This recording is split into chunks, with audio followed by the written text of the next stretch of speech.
Here are the products that will be used in the install. Left and right rear brake calipers, ceramic brake pads, 2 rear brake rotors, stainless steel rear brake hoses, 2 speed bleeders, brake wear sensors, brake bleeder bottle, and brake fluid. All right, so getting straight into it, first step, what you're gonna need to do is you're gonna need to jack up your car. I use this air jack, and pretty much all the tools I use, I'm going to leave links for on Amazon. But I use this air jack. My car has a jacking point right here. Every car is going to have different spots where you're supposed to jack up the car. Use the appropriate one because it's really going to suck if you send this through the floor of your car. Oh my God. Once you have your car up, and this is not just a car guy tip, this is a tip for life and a tip from somebody who's an ICU nurse. Never, ever, ever, for any reason, go underneath a car that is supported only by a jack. That is beyond dangerous. Do not do that. I've had way too many patients in the ER who've had cars fall on them, and I don't want to see you there. So in terms of how I support the car, I always jack the car up and then I put a jack stand underneath, lower the car down so that the weight of the car is on the jack stand. But I also keep the jack here just in case for some reason the jack stand fails. I mean, I haven't had that happen, but if it were, the weight would then come back down on this guy here. And then we also have the tire underneath so that we know it's not going to go all the way down to the floor. So we have like 2 levels of fail safe here. All right, our next step is we're going to have to get this caliper and rotor off of here. To get this caliper off, we're first going to remove this clip, and then there's some bolts in the back. Also, if your caliper is functioning normally, there should be some amount of pressure pushing the pads together on this rotor. So we're going to have to push this piston back into the caliper.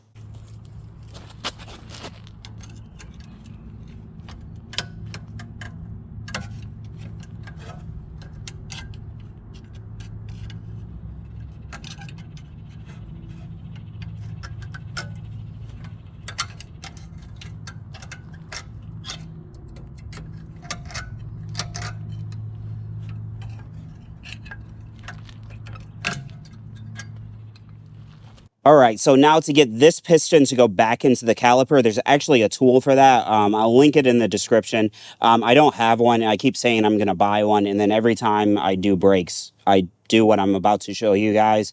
So maybe you don't need to buy it, but it's actually kind of simple to get the piston pushed back into the caliper. All right, so to get this piston back into the caliper, the first thing that I do is actually inside of the car and under the hood. So the first thing that I always do is I compress the brake pedal.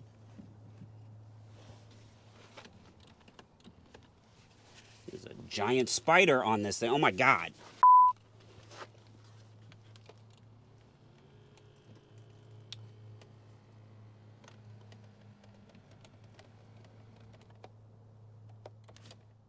Now there's probably some special tool that you're supposed to use for that. I always just use a block of wood. So, but if there is some special tool, again, I'll link it for you guys, but you can easily do this with a block of wood.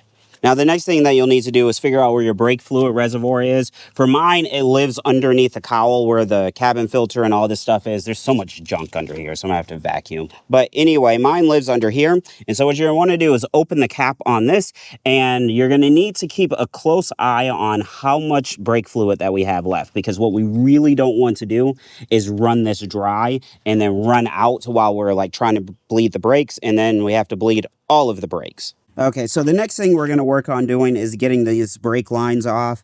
If you are just removing and replacing the caliper, you can actually just remove the brake line from behind here where it connects at. But in our situation, I'm also upgrading the brake lines, which I think if you have the ability to upgrade to stainless steel brake lines, as in somebody does make stainless steel brake lines for your application, I would say do it. The braking feels just a lot better.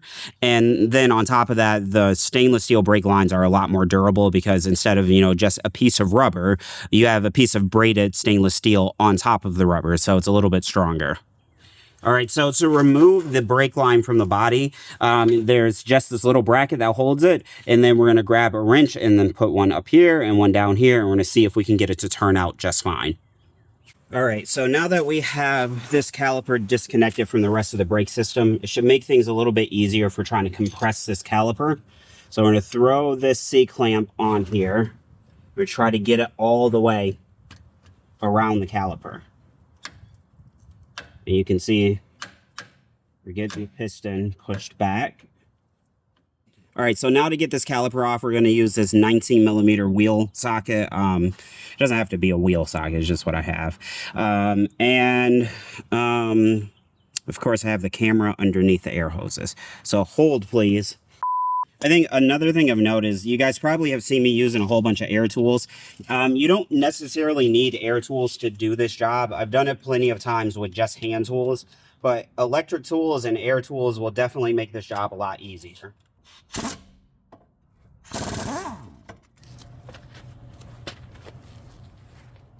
All right, so for our next step, we actually have to remove this rotor. It's held onto the face of this hub with a H6 bolt. So that's a hex and it's a number 6. Make sure it's the right size. Make sure it goes all the way down because you really don't want to round this out because you're going to have a really terrible day if you do.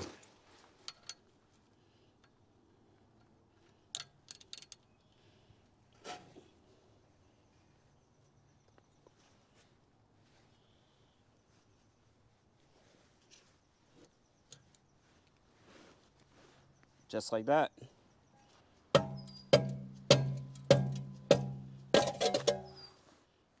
All right, so we can actually see the face of the hub. This part is what connects to your axle. This is the nut that holds the axle on. And then these brake shoes, these don't do anything for stopping the car. This is your emergency brake. So I always check to see how much pad life we have. We have quite a bit, so we're not going to look at changing these. I hate changing these, by the way, but I hate anything with drum brakes in general. These actually aren't bad in terms of drum brakes, but it's PTSD. But anyway, next step is to, I guess, just get the new rotor on there. All right, so this is the new rotor. I got it from ECS Tuning, and also while I was on ECS Tuning, I picked up a new hold-down set screw. You can probably reuse the old one, but I've had so much bad luck with these, I tend to replace them, and ECS makes a stainless steel one that doesn't get all corroded, so that's like I'm not going to say a game changer, but that's a big deal to me because you have no idea how many of these I've broken. But the reason why I go to ECS Tuning, I'm not sponsored or anything, but the reason why I like them and FCP Euro is because they offer a unlimited mileage lifetime warranty on all the parts that they sell, including wear items. So if you buy this brake rotor and just over normal course of usage, it wears out and gets warped or whatever, they will replace this. They will replace it, no questions asked, and send you a new one. So it's kind of one of those things where you can just buy it once and then not have to worry about it.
All right, so we're about ready for our calipers. A few things that we need to talk about. So with these calipers, the first thing that I did was I actually replaced the bleeder screws with these speed bleeders from Russell. The idea is that these have a check valve in them or a check ball in them so that fluid can come out, but air can't come back in. So basically you just use them like a normal bleeder screw. You open it up a quarter turn, and as you're pumping the brakes, air is coming out. Now, typically when you are doing this, you have to have a friend, and so then you squeeze the brakes, the fluid comes out, and then they close it before air can escape back in. But with that built-in check valve, I should be able to do this all with one person. Now, when you're looking at these brakes, how do you decide which one's the left and the right? Because if you look at them, they're actually identical, especially if you were to do that. And so what you're probably realizing is that these are the same exact casting, like left to right. They're both identical to each other. The way that I always remember it is that air travels up. And so how you know which one is where is when you put them on the car, this bleeder screw always needs to be on the top. As you can see, this boss here is only drilled out on one side. So this would be a driver's side because it would go on the car. Oh no, it would go on the car like that. And then we would have our bleeder screw at the top. So always remember when you're installing these, bleeder screws go up. So this one would be flipped that way, and that's your passenger side. Now, I know some of you guys are probably screaming at the screen that it's pretty easy to tell which one's which because they're different colors. The reason why they're different colors is because this whole setup has been back ordered since, I don't know, November. So I have been waiting to do this for a really long time, and I finally have both of them. So the caliper actually slides back and forth on these pins here. And if they aren't lubricated, they're going to seize up. And then once this seizes up, then basically it's like you're going to have a locked on brake rotor. And then it's going to overheat the tire, you're going to blow the tire, and then you're going to be sitting outside of your car questioning your entire life. So just always make sure you lubricate these.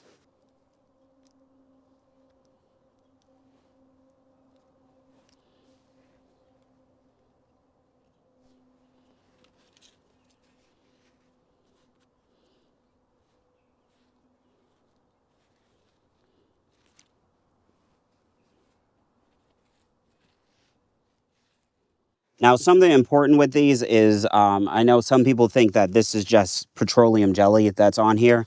It's not. Don't put petroleum jelly on your brake rotors. For one, petroleum jelly is flammable, and this stuff is not. This stuff is actually a silicone lubricant. And then the other thing is, even if that petroleum jelly doesn't catch on fire, it can actually melt and then kind of like work its way out of here. And then that like defeats the whole purpose of like lubricating it if you lose all your lubricant because it all melted out. All right, and then when it comes to putting the pads in, another place where you will want to put a little bit of lubricant is right here because the pads actually slide right there too. So anywhere where you have motion and movement, you want to continue to have motion and movement. So do a little drop there and there. And there.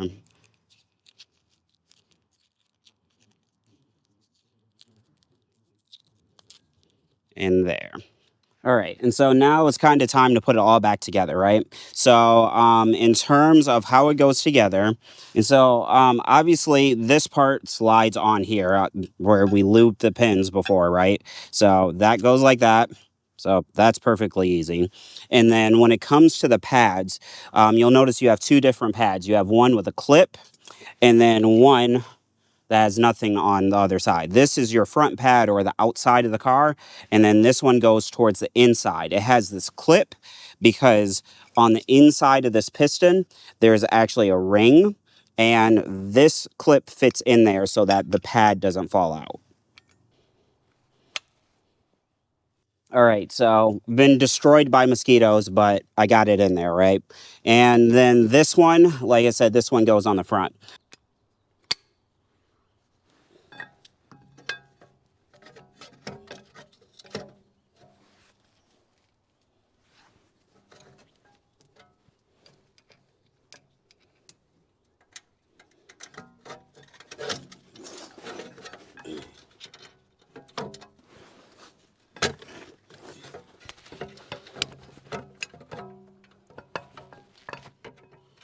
All right, so now that we got the caliper back on the car, we now need to bleed the brake system because this entire caliper is filled with air and we got to get all of this air out. The reason why that's important is because air is compressible and hydraulic fluid, which is what your brake fluid is, it is not. That's what transfers the braking force from your brake pedal to the actual road. Just you get in, you push the pedal, or I guess you open the bleeder valve first and then you get in, push the pedal, and then the fluid comes out and the check valve makes sure that air can't suck back in. And then this bottle that you're seeing here is a brake bleeder bottle. I usually make these out of a water bottle. I usually just like melt a hole in the top and then pass a hose through. But I decided to be a little bougie for this video so we can see if this thing actually works for you guys. So typically when I use these, what I always do is I put a little bit of brake fluid in the bottom, enough to cover up the hose, because when you're pumping the brakes, you want to be able to see the air bubbling out.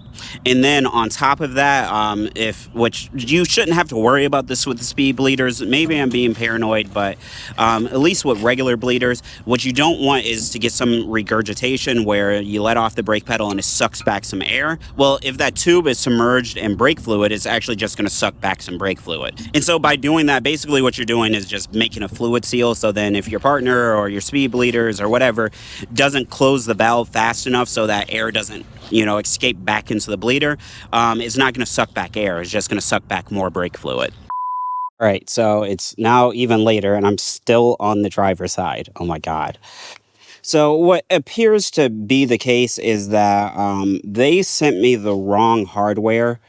This caliper is right, but I think this mounting bracket is wrong.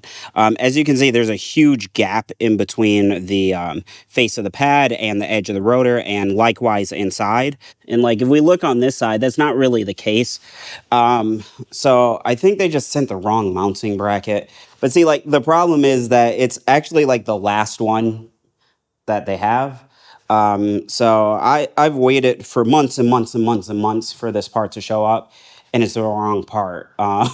And when they shipped it, like I had to call them, and then they looked for it, and then they shipped it, and they said it was the last one they had. So what I'm going to try to do is I'm going to try to swap the bracket off of this seized piston, and then hopefully that will work on that caliper. Oh my God, why can't anything ever be like straightforward?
Man, I gotta get in the house. There are way too many mosquitoes out here.